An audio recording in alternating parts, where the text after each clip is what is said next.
حضرت عبداللہ بن عمر بن عاص رضی اللہ تعالیٰ عنہ سے مروی ایک روایت جو امام مسلم نے اپنی سند کے ساتھ روایت فرمائی ہے کہ ان رسول اللہ صلی اللہ علیہ وآلہ وسلم قال، اللہ کے محبوب علیہ الصلاۃ والسلام نے ارشاد فرمایا، قد افلح من اسلم، فلاح اس نے پائی جس کو اسلام کا نور نصیب ہو گیا۔ سب سے بڑی دولت جو ہمیں اس دنیا کے اوپر عطا کی گئی ہے وہ ایمان کی دولت ہے، اور سب سے بڑی دولت جو ہمیں آخرت میں عطا کی جائے گی وہ دیدار الہی ہے۔ جو اس دنیا میں اسلام سے، ایمان سے محروم رہا تو وہ حقیقی محروم ہے۔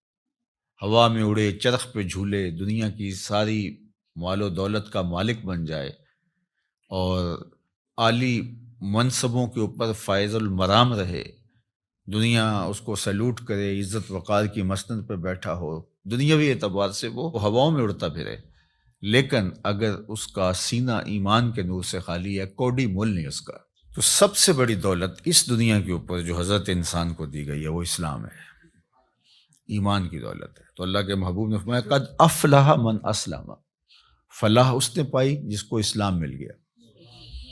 اللہ اکبر۔ یہاں لفظ جو استعمال کیا گیا ہے وہ افلح ہے، یعنی وہ کامیاب ہوا۔ فلاح کا لفظ جو ہے یہ بہت جامع لفظ ہے، اور ہم سب لوگ اس لفظ سے اچھی طرح آگاہ ہیں، شناسا ہیں۔ ہر روز ہمیں ہر نماز کے لیے پکاری گئی اذان میں 2 مرتبہ دعوت فلاح دی جاتی ہے، حی علی الصلاۃ، حی علی الفلاح۔ تو ہمیں کامیابی کی طرف بلایا جاتا ہے، اور فلاح دنیا اور آخرت دونوں جہانوں کی کامیابی کے لیے بولا جاتا ہے۔ تو دنیا میں بھی وہ سرخرو اور کامیاب ہو گیا، اور آخرت میں بھی سرخرو اور کامیاب ہو گیا۔ کون؟ جس کو اسلام کا نور دیا گیا۔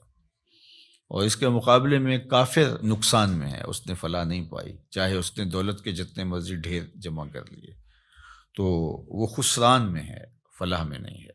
وَقَانَ رِزْقُهُ كَفَافًا، ایک تو اس کو اسلام ملا، اور دوسرا اس کے پاس گزارے کا رزق میسر تھا، اس کی ضرورت اس سے پوری ہو رہی تھی، وہ فاقوں سے مر نہیں رہا تھا، اس کی ضرورتیں پوری ہو رہی تھی، اس کا بدن برہنہ نہیں تھا، بدن ڈھانپنے کے لیے کپڑے میسر تھے، پرانے سے ہی، بہت مہنگے نہیں، واجبی سے ہی صحیح، اس کو جو ضروریات زندگی ہے وہ میسر ہیں، اور گزارے کا رزق اللہ تعالیٰ نے اس کو عطا کر دیا ہے۔